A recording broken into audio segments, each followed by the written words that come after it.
Hello dear student.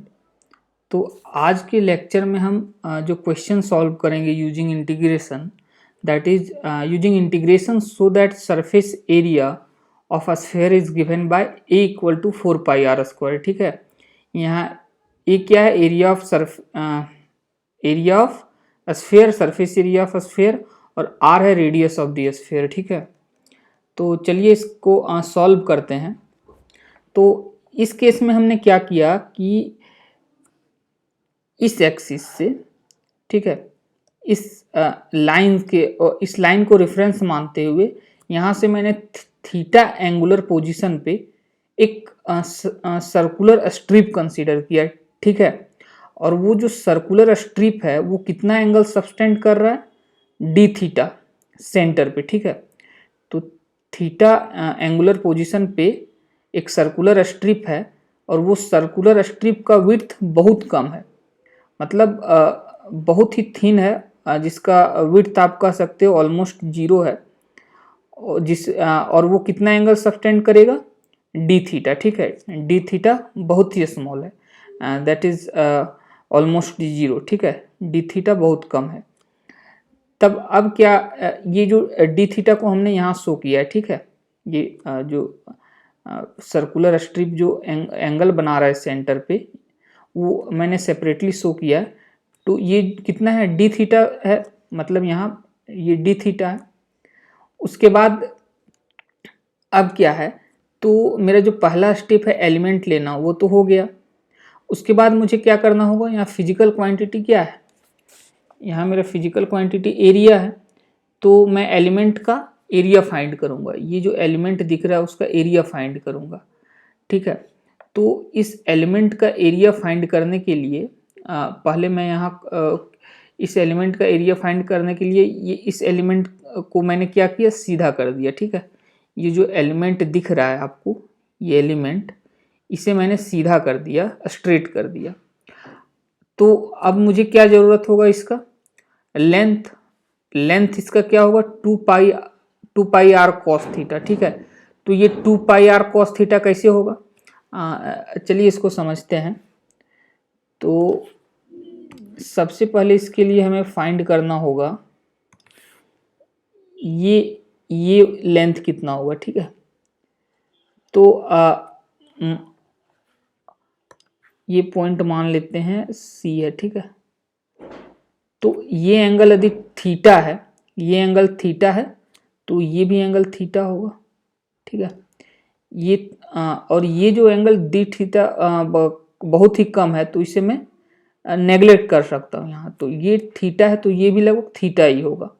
ये जो बीच में एंगल सबटेंड हो रहा है वो बहुत कम है, तो आप इसे नेगलेक्ट कर सकते हो।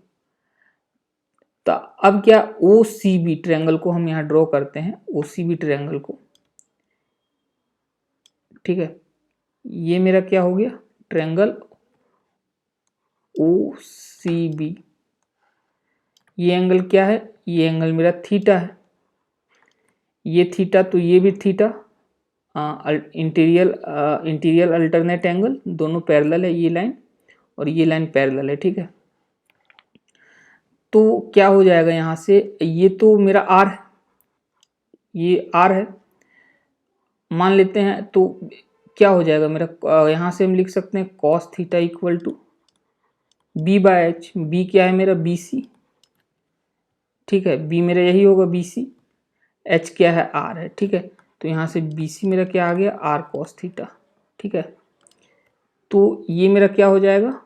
ये हो जाएगा आर कॉस थीटा। ठीक है, तो अब ये जो सर्कुलर स्ट्रिप है उसका रेडियस क्या आ गया? R cos theta. तो उसका जो लेंथ होगा, लेंथ क्या होगा? इसका सरकमफेरेंस ही होगा।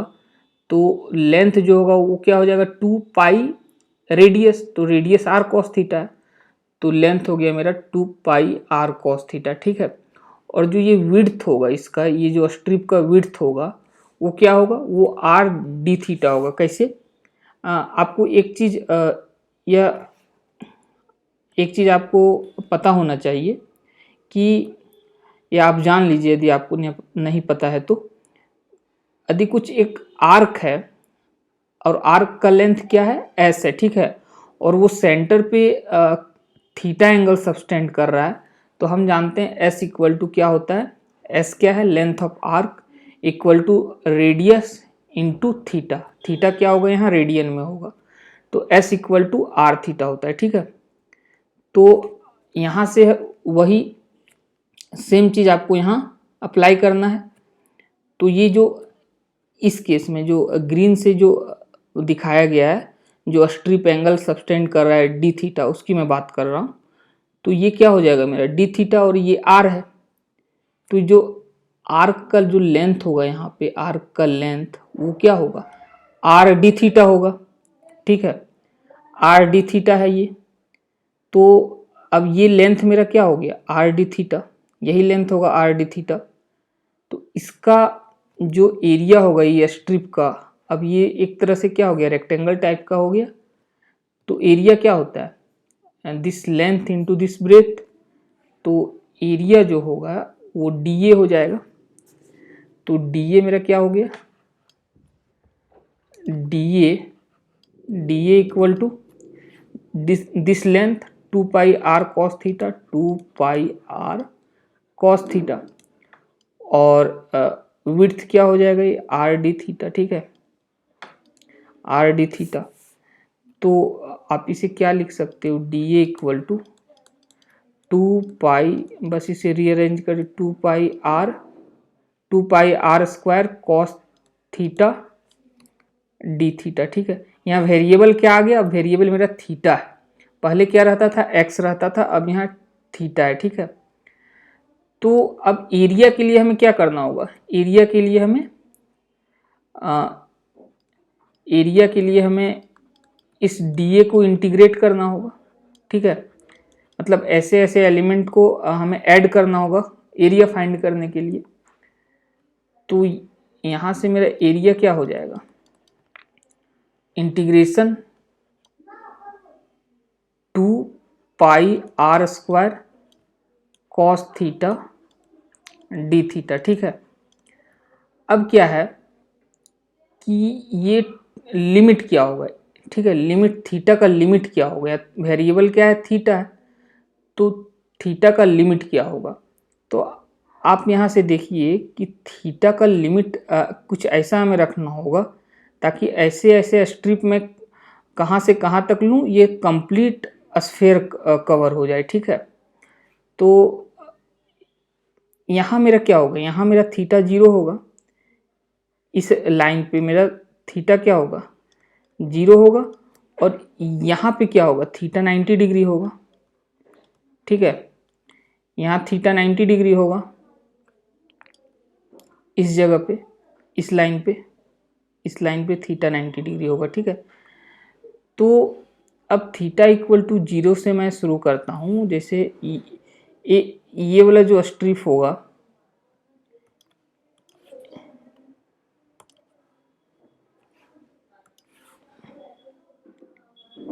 ये स्ट्रिप जो होगा ये थीटा इक्वल टू 0 पे होगा, ठीक है, ये स्ट्रेट नहीं होगा, ये सर्कुलर होगा, ठीक है। 2D में आपको ये स्ट्रेट दिख रहा है, ये इस तरह का सर्कुलर होगा यहाँ पे, ठीक है। इसी तरह हम आगे एक एलिमेंट लेंगे, ठीक है, आगे मैं एलिमेंट लूँ तो इस तरह का फिर एक सर्कुलर स्ट्रिप होगा, ठीक है। ऐसे ऐसे सर्कुलर स्ट्रिप में कंटिन्यूअस लूँगा, और जब ऐसा मैं स्ट्रिप लेता जाऊंगा, कहाँ तक, ऐसा मैं स्ट्रिप लेता जाऊंगा ये थीटा इक्वल टू 90 डिग्री तक, ठीक है, ये कंटिन्यूअस स्ट्रिप है। तो मैं थीटा इक्वल टू 0 से शुरू किया और थीटा इक्वल टू 90 डिग्री पर जब मैं पहुंचूंगा यहाँ पे, तब तक ये कंप्लीट हाफ स्फेयर को कवर कर लेगा, ठीक है। थीटा इक्वल टू 90 डिग्री तक ये कंप्लीट हाफ स्फेयर को कवर कर देगा, और फिर हमें कंप्लीट एरिया निकालने के लिए क्या होगा, बस 2 से मल्टीप्लाई कर देंगे। मतलब मैं लिमिट कहाँ से कहाँ तक लूँ, 0 से 90 डिग्री, उससे मेरा एरिया ऑफ मतलब एरिया हाफ स्फेयर का निकल जाएगा, हाफ ऑफ द स्फेयर का एरिया निकल जाएगा। यदि लिमिट में रखूँ 0 से 90 डिग्री, उसके बाद मैं उसे 2 से मल्टीप्लाई कर दूंगा, ठीक है। तो क्या करना है मुझे, लिमिट 0 से 90 डिग्री रखना है, ठीक है। तो मान लीजिए ये एरिया ऑफ हेमिस्फीयर है, तो इसे ए डैश से डिनोट कर लेते हैं, ठीक है, ए डैश से डिनोट कर लेते हैं। 2 पाई आर स्क्वायर, ये तो बाहर आ जाएगा, कांस्टेंट है। इंटीग्रेशन किसका होगा, कॉस थीटा डी थीटा का, ठीक है, 0 से 90 डिग्री। तो यहाँ से मेरा क्या हो जाएगा, ए डैश जो आ जाएगा 2 pi R square, cos theta का इंटीग्रेशन साइन थीटा, ठीक है, 0 to 90 डिग्री। अब यहाँ से मैं ए डैश क्या हो जाएगा, 2 पाई आर स्क्वायर, यहाँ थीटा इक्वल टू 90 डिग्री पहले पुट करेंगे, तो sine 90 degree minus sine 0 degree, sine 0 degree 0 होता है, ये 0 हो जाएगा, ये 0, और ये क्या हो जाएगा, ये मेरा 1 हो जाएगा, ठीक है, ये 1 हो जाएगा, तो 1 माइनस 0 1 हो गया, ठीक है। तो यहाँ से मेरा क्या आ गया, यहाँ से मेरा ए डैश जो आ गया वो 2 पाई आर स्क्वायर आया, ठीक है। तो जब हमने लिमिट लिया 0 to 90 डिग्री, तो हमने देखा ये only half of the sphere cover कर रहा है। तो कंप्लीट स्फेयर के लिए मुझे क्या करना होगा, कंप्लीट स्फेयर के लिए जो एरिया होगा ए, वो 2 से मल्टीप्लाई करना होगा, ठीक है। तो एरिया मेरा आ जाएगा 4 पाई आर स्क्वायर, ठीक है, 4 पाई आर स्क्वायर। यदि आप लिमिट यहाँ से लेते -90 से, यहाँ एंगल क्या होगा, यहाँ मेरा एंगल जो होगा -90 डिग्री होगा, ठीक है। यहाँ 0 है तो इधर नीचे की ओर -90 डिग्री होगा। तो -90 से, ये -90 है, ठीक है, -90 से +90 आप लिमिट रखते, 0 की जगह -90 रखते, तो आपको 2 से मल्टीप्लाई करना नहीं होता, ये कंप्लीट एरिया ऑफ स्फेयर आ जाता, ठीक है। लेकिन हमने 0 से 90 किया, इसलिए हमें 2 से मल्टीप्लाई करना पड़ा। Okay, thank you. अब नेक्स्ट देखेंगे नेक्स्ट वीडियो में।